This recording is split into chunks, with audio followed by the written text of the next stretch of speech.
Alhamdulillah, Alhamdulillahirabbil alamin, arrahmanirrahim, maliki yaumiddin. Asyhadu an la ilaha illallah wa asyhadu anna Muhammadan abduhu wa rasuluh alladzi la nabiyya ba'da amma ba'du. Faqala Allah ta'ala fi kitabihil karim, a'udzu billahi minasyaitonir rajim. Wa ma khalaqtul jinna wal insa illa liya'budun. Puji serta syukur kita panjatkan kehadirat Allah Subhanahu wa taala, yang mana kita tiada henti-hentinya selalu menyebut, mentasbihkan Allah, mentakbirkan Allah, dan juga mensucikan zat Allah dari segala hal yang bisa memiliki kekurangan kepadanya. Salawat serta salam tidak lupa kita curahkan kepada junjungan kita Rasulullah Muhammad sallallahu alaihi wasallam.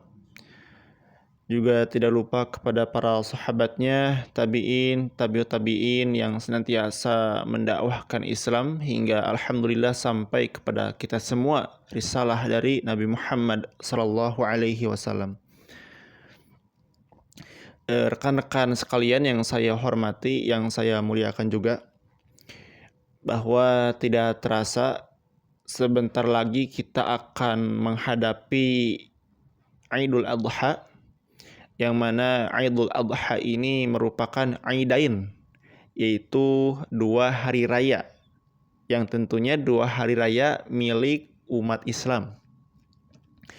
Setelah 2 bulan sebelumnya kita bersama-sama telah merayakan hari raya yang serupa, yaitu Idul Fitri, yang mana kita saling bersilaturahmi bersama keluarga.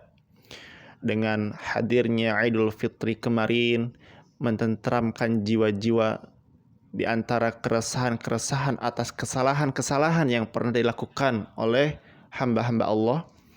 Maka pada lusa yang sudah ditetapkan secara umum kan, hari Jumat ya, tanggal 6, benar? Yang mana pada lusa nanti hari Jumat itu kita akan merayakan juga hari kemenangan, yaitu Idul Adha.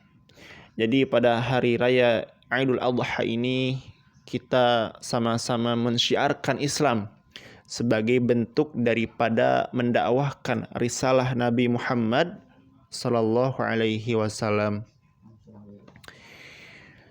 Ikhwatu iman yang dimuliakan Allah Subhanahu wa taala,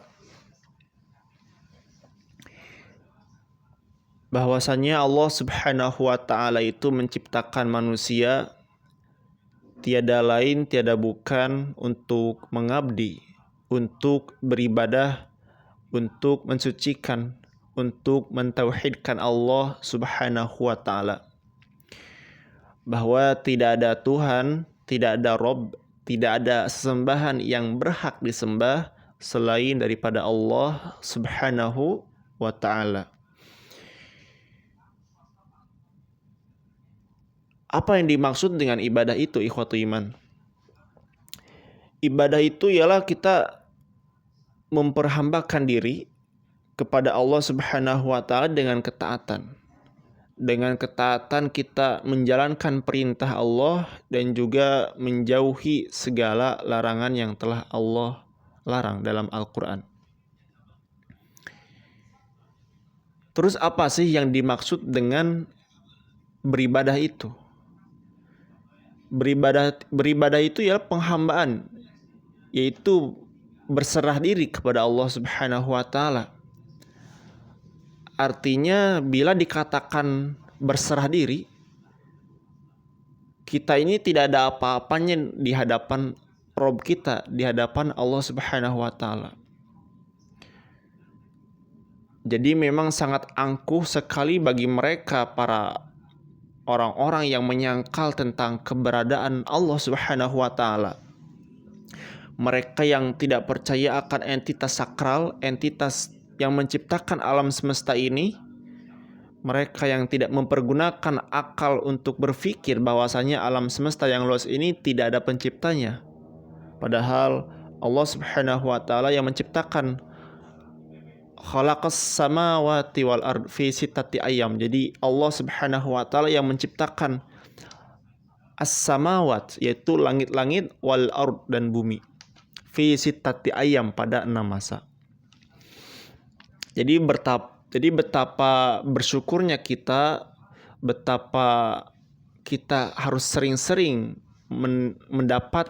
sering-sering menikmati hasil rasa syukur ini, karena dengan nikmat Islam, dengan nikmat hidayah kepada Allah Subhanahu wa taala, kita menjalankan ibadah di samping merasakan nikmat, juga merasakan akan ketentraman hati yang mana akan diganjar oleh Allah Subhanahu wa taala dengan sebuah pahala yang dijanjikan kelak di surga nanti. Nah, ikhwatu iman yang dimuliakan Allah Subhanahu wa taala, yang namanya ibadah itu kita bagi kepada 2 macam. Ada ibadah secara lahiriah, ada juga ibadah secara batiniah. Jadi ibadah secara lahiriah itu ialah kita mengerjakan secara fisik, yaitu dengan perbuatan, dengan sebuah amalan, seperti halnya sholat, zakat, saum, dan lain sebagainya. Itu merupakan ibadah lahiriah, yaitu ibadah yang tampak, yang zahir, yang kelihatan oleh manusia yang lainnya. Maka adapun ibadah yang dinamakan dengan ibadah batiniah. Apa itu ibadah batiniah? Ibadah batiniah itu ialah kita mengerjakan ibadah dalam keadaan meyakini dalam hati. Seperti apa? Seperti halnya sabar. Itu kan bagian dari ibadah batiniah. Kemudian jujur, itu merupakan bagian ibadah dalam hati tentunya. Nah, antara ibadah lahiriah dan ibadah batiniah ini, itu keduanya sama-sama beresensi menghasilkan pahala. Karena yang namanya ibadah itu apa tadi?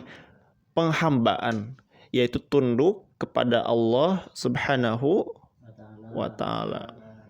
Jadi yang namanya ibadah itu al-imtithal, yaitu mentaati ma amarallah, apa-apa yang Allah perintahkan, alal sinati rusul, dengan lisan para rasul, yaitu dengan contoh-contoh rasul, contoh-contoh dari utusan Allah Subhanahu wa taala. Jadi tidak bisa dikatakan sebagai ibadah kalaulah dia melakukan amalan-amalan yang tak sesuai dengan amalan Rasul. Begitu. Ataupun misalkan dia beribadah tapi tidak diniatkan karena Allah, itu pun salah juga. Jadi yang namanya ibadah itu mesti memenuhi 2 kriteria, niat karena Allah dan sesuai dengan contoh Rasulullah Shallallahu Alaihi Wasallam. Kan di zaman sekarang itu betapa banyak orang-orang yang beribadah tetapi memang landasannya bukan dari kaifiah Rasulullah. Seperti ada yang melakukan sholat Id, tapi dalam keadaan saf perempuan itu menyatu dengan laki-laki. Itu kan kejadiannya udah kemarin-kemarin, udah viral gitu. Saya tidak sebut namanya Al-Zaitun ya.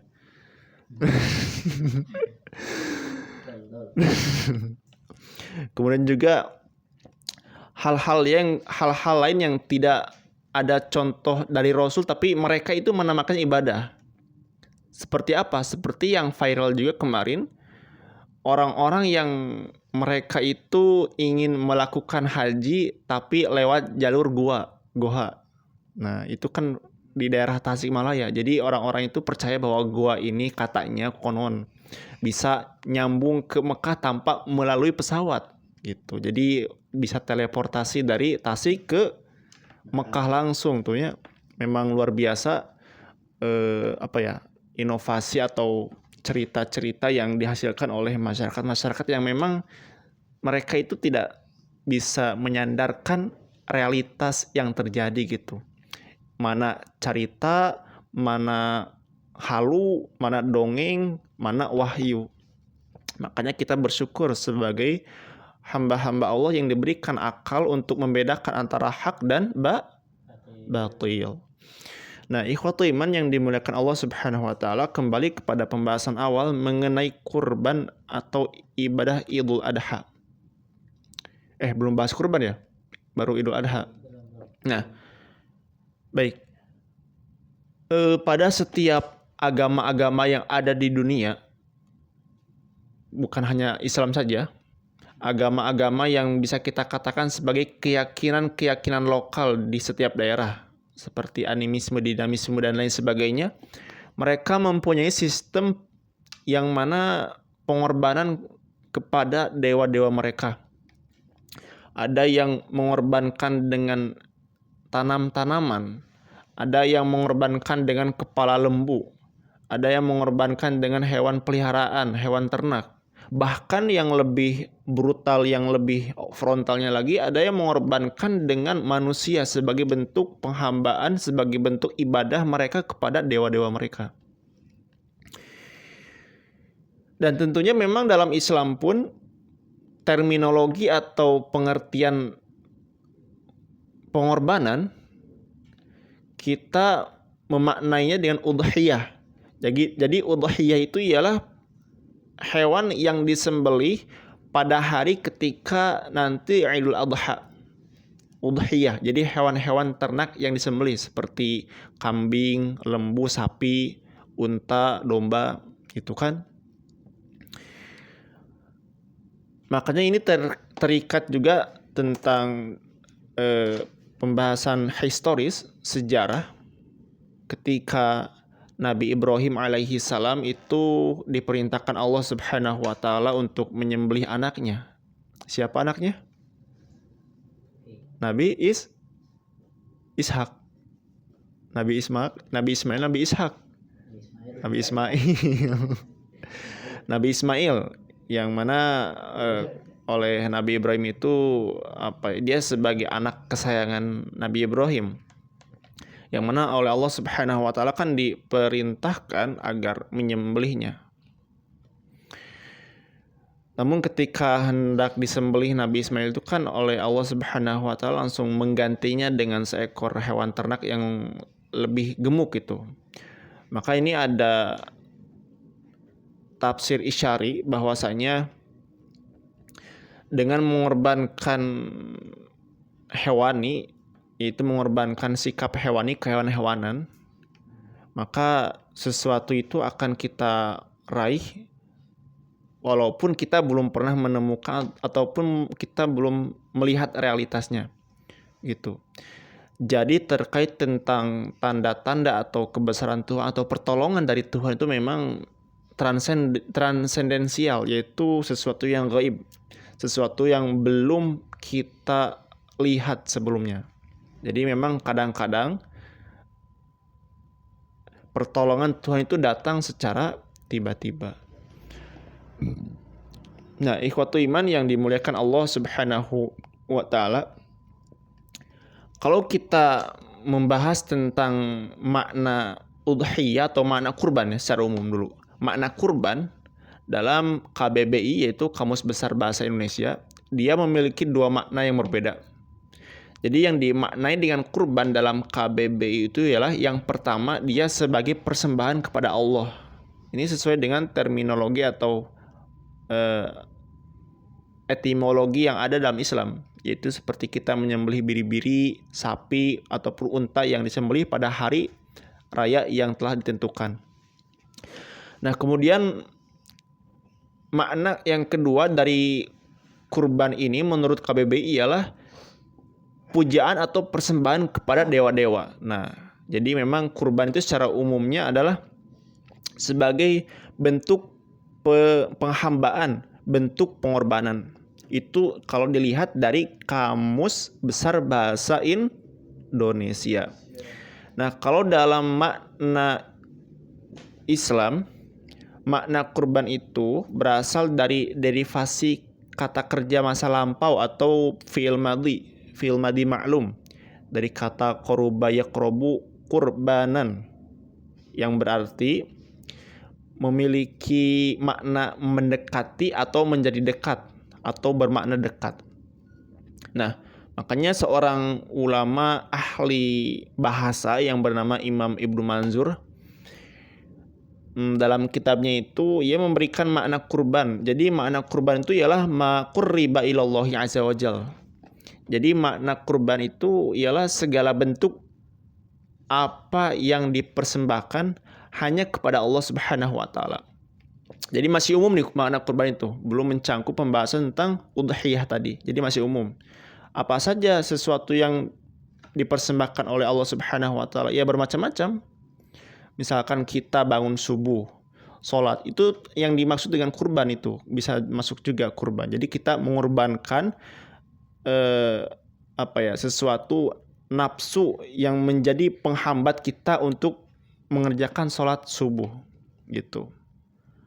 Kemudian juga misalkan kita menghindari dari tontonan-tontonan yang tidak jelas, itu kita sudah mengorbankan, kalau kita maknai dengan bahasa Indonesia, mengorbankan sesuatu yang mana agar kita tidak terjerumus kepada tontonan-tontonan yang tidak layak untuk dinikmati oleh mata kita. Begitu. Maka kalau dalam Islam itu tadi sesuai dengan pendapat atau perkataan Imam Ibnu Manzur dalam kitabnya, bahwa yang dimaksud dengan kurban itu ma qurriba ilallahi azza wajal. Jadi sesuatu yang didekatkan atau yang dipersembahkan kepada Allah Subhanahu wa taala. Jadi ketika kita sedang ingat kepada Allah Subhanahu wa taala, kita sedang mempersembahkan diri kepada Allah Subhanahu wa taala. Begitu. Nah, kemudian apa yang dimaksud dengan kurban dalam definisi kita menyembelih hewan? Nah, adapun yang dimaksud dengan hal yang demikian kita namakan dengan udhiyah. Jadi udhiyah itu ialah hewan yang disembelih pada hari raya Idul Adha. Jadi udhiyah ini ada pemaknaan kata yang serupa dengan kata duha, yang artinya menunjukkan waktu duha. Jadi waktu duha itu ketika waktu yang menjelang tengah hari. Jadi sekitar jam 8 dan jam 7, jam 8 sampai ke atas lah. Jadi pada waktu itu dinamakan dengan nama waktu duha. Maka dalam istilah kamus fikih syariatnya itu dimaknai dengan hewan udhiyah, yaitu mereka hewan-hewan yang disembelih untuk dikorbankan untuk niatnya mendekati kepada Allah Subhanahu wa taala. Jadi dinamakan dengan udhiyah. Maka perbedaan apa sih antara kurban dan udhiyah itu? Jadi kurban itu maknanya masih umum. Jadi sesuatu yang dipersembahkan kepada Allah Subhanahu wa taala itu masih umum.